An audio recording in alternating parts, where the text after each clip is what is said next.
11월 15일 기준으로 제가 분명히 인사청문회 과정에서 인사와 관련된 찌라시가 돌고 있다 질의드렸습니다. 맞습니까? 그때 금시초문이다. 그 찌라시 내용과 사실과 맞지 않다라고 하셨죠. 제가 한 달 전 기준으로 아직 업데이트는 못했는데요. 이 전체 42명 중 22명이 찌라시와 동일하게 인사를 하셨습니다. 이미 한 달 전에 52%입니다. 제가 그러면 절반 이상을 제가 KBS 사장을 인사청문회 전에 박민 사장이 어떻게 인사할지를 제가 예측할 수 있습니까? 그리고 발령 전에 10여 명 제외하면 3분의 2 가량 일치합니다. 이거 어떻게 해명하시겠습니까? KBS에 수십 년 근무하고 서로 간의 특징이나 지금 현재의 직이나 이런 것들을 알고 있으면 KBS 기자들은 그 정도는 저는 만들 수 있다고 생각합니다. 다 예측한 거다? 네, 저는 다 그렇게 누구나 다 납득할 만한 인사였다고 생각하십니까? 박민 사장 인사가 납득할 수 있는 인사인 거 하고 그런 예측이 나온 거는 같은 문제가 아니죠. 인사청문회 전에 돈 찌라시가 납득 가능한 인사다. 그래서 그 찌라시대로 인사하셨다는 말씀이시죠? 죄송하지만 저는 인사청문회 전에 돈 찌라시에 대해서는 찌라시는 돈다는 이야기 나중에 사법적 판단 받으실 때 얘기하시고요. 단 하루 만에 9시 땡뉴뉴스 사장 취임 단 하루 만에 땡뉴뉴스로 부활했습니다. 이 박민 사장 취임 첫날 9시 뉴스 앵커가 교체되었고 4년간 9시 뉴스를 진행한 앵커는 작별 멘트도 못했습니다. 역사상 이런 적이 있었습니까? 작별 인사하는 진행자를 앵커 멘트 정도는 하게 해줬죠 보통. 그런 있은 적도 있고 없었던 그리고 적도 KBS 기자들조차 모르는 앵커의 사과 멘트가 일방적으로 큐시트에 들어가서 앵커가 멘트를 했습니다. KBS가 무슨 잘못했고 무슨 사과를 해야 되는지. 이게 가능한 일입니까? 그리고 정식 개편 시기도 아닌데 더 라이브 갑자기 폐지됐습니다. 이거 폐지된 이유는 뭡니까? 다른 동료 의원님께서 질문하셨지만 여기에 대해서 답변을 사장께서 직접 하십시오. 그 방송의 편성. 더 라이브 개편에 대해서는 사장께서 지시하신 적 없으신 거죠? 그러면 모두가 다 편성본부장 또는 제작본부장 등이 다 잘못하신 걸로 이해하면 되겠습니까? 잘못한 건 아니고요. 제가 보기에는 그러니까 일방적으로 결정한 거다. 그럼 본부장이 사장의 지시 없이 일방적이 아니고 편성본부장과 보도본부장이 자신의 판단에 따라서 내부 또 의논을 거쳐서 감사를 결정했을 거라고 본부장 생각합니다. 선에서 결정했다. 사장은 개입하지 않았다는 말씀입니다. 확인해도 되겠습니까? 네. 예. 지금 다른 동료 의원님께서 말씀하셨지만 이충영 KBS 인재개발원장이 13일 날까지만 해도 KBS 사내망에 남아 있었습니다. 그런데 12일 날 국민의힘 예비후보로 등록했습니다. 그러면 단순히 이게 행정인사로 지금 이후에 11일자로 면직인사를 내셨어요. 이게 단순한 지금 공영방송 KBS가 무슨 국민의힘 출마자 양성기관도 아니고 그 이후에 사내 연락망에도 이미 등록돼 있는 사내망에 등록돼 있는 사람이 예비후보 등록해도 됩니까? 공기업 그러면 사장님도 지금 당장 내일 예비후보 등록하실 수 있겠네요? 저는 그렇게 안 하겠지만. 아니, 본인은 안 하시겠지만. 본인이 11일자. 이충영 인재개발원장은 어떻게 된 겁니까 이거? 아까 말씀드렸듯이 본인이 12월 11일자로 사임 의사를 밝혔습니다. 그래서 본인은 그걸 근거로 해서 등록을 했던 걸로 판단합니다. 13일까지도 사내망에 남아있던 건 행정실수입니까?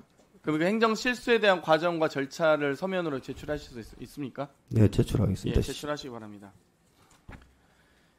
분리징수에 대해서 묻겠습니다. 공영방송으로서 공정성 훼손했다. 취임하시면서 대국민 기자회견 하셨습니다. 방망 경영에 대한 구조조정하겠다. 그러면 KBS 재정이 가장 악화된 원인이 뭡니까? 국민의 신뢰가 떨어져서 유튜브 구독자가 떨어졌습니까? 아니면 시청률이 떨어졌습니까? 지금 800여억이 악화된 가장 큰 원인은 방망 경영과 컨텐츠 경쟁력 저하입니다. 아닌데요. 제가 보니까 박민 사장 취임 이후에 지금 KBS 몰락하고 있는데요. 하다못해 라디오 유튜브만 해도 조회수 500만에서 200만으로 급감하고 있습니다. 지금 KBS를 망가뜨리고 있는 사람이 바로 박민 사장이라고 보는데요. 그럼 재정을 악화시킨 원인은 지금 이렇게 국민의 신뢰를 어떻게 낮췄는데 어떻게 재정적인 악화가 됐습니까? 그 인과관계를 좀 설명해 주십시오. 지금 단기적인 유튜브만 제시하셨는데 아니 아주 단적인 사례죠 이게. 안 보잖아요 요즘 KBS 사람들이 누가 봅니까 지금. 그야말로 단적인 사례고 기타 다양한 지표들은 또 다양한 내용들이 나오고 있습니다. 수신료 분리징수는 재정 악화의 원인이 아닙니까? 재정 악화의 원인이 될 걸로 생각합니다. 되죠. 그러면 분리징수가 된 이유는 뭐라고 생각하십니까? KBS가 공영방송의 정체성을 상실하고 방망경영에서 국민의 신뢰를 잃었기 때문이라고 생각합니다. 분리징수하게 된 원인이 KBS가 국민의 신뢰를 상실했기 때문에 또 공정성에 문제가 있기 때문에 분리징수를 시행하게 됐다는 거죠. 이상임 방통위원장 직대님, KBS 그러니까 TV 수신료 분리징수 왜 하게 되신 겁니까? 지난번 국민의 신뢰를 잃어서 그렇습니까? 그때 KBS가? 국정감사 때도 여러 번 말씀드렸지만 이 부분은 공영방송에 대한 일종의 특혜였습니다. 이 부분에 대해서 국민 불편을 해소하고 변화 요구를 반영하기 위해서 분리징수를 도입하게 된 것이고 그 뒤에 저희가 이 분리징수의 정착을 위해서 그 부분이 KBS하고 한전하고 사이에 잘 협의가 진행되고 있는 걸 계속 점검하고 그러니까 있습니다. 이게 방통위에서 공식 보도자료도 그렇고요. 국감 때도 항상 말씀하셨습니다. 국민의 권리다 이건. 납부 여부는 국민의 권리다라고 하셨어요. 공정성 여부와 관계없는 거 아닙니까? 그러면 박민 사장 취임 이후에 지금 정권의 윤땡뉴스 됐으니까 분리징수 안 하실 겁니까? 계속 다른 문제잖아요. 분리징수의 공정성 문제와 안정적인 국민의 정착을 권리는 다른 위해서 문제잖아요. 그렇죠? 분리징수의 안정적인 정착을 위해서 저희가 계속 지속적으로 점검하고 있습니다. 그러니까 방통위는 공정성 문제를 삼았기 전에 국민의 권리라고 명시했습니다. 애초. 근데 지금 박민 사장님은 지금 공정성과 국민의 신뢰 얘기하고 계시거든요. 방통위와 KBS 입장이 다른 건 아닙니까? 그렇지 않습니다. KBS가 공정성을 확보하면 수신료 분리징수 안 하실 겁니까? 박민 사장이 취임하고 나서 지금 땡뉴스 잘 만들고 계시잖아요. 그러면 수신료 분리징수 안 하실 겁니까? 그렇지 않습니다.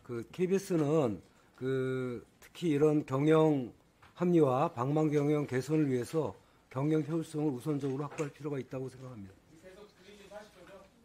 그렇습니다. 박민 사장의 어떤 이 인사와 방송 정책과 관계없이 하시는 걸로 알아보겠습니까? 그건 별개의 문제입니다. 아니 두 분이 얘기가 다르잖아요. 다르지 않습니다. 아니 공정성 확보하면은 공정성 확보 때문에 하신다면서요. 자, 정리해 주십시오. 네. 다음은 박성중 의원님 질의해 주십시오.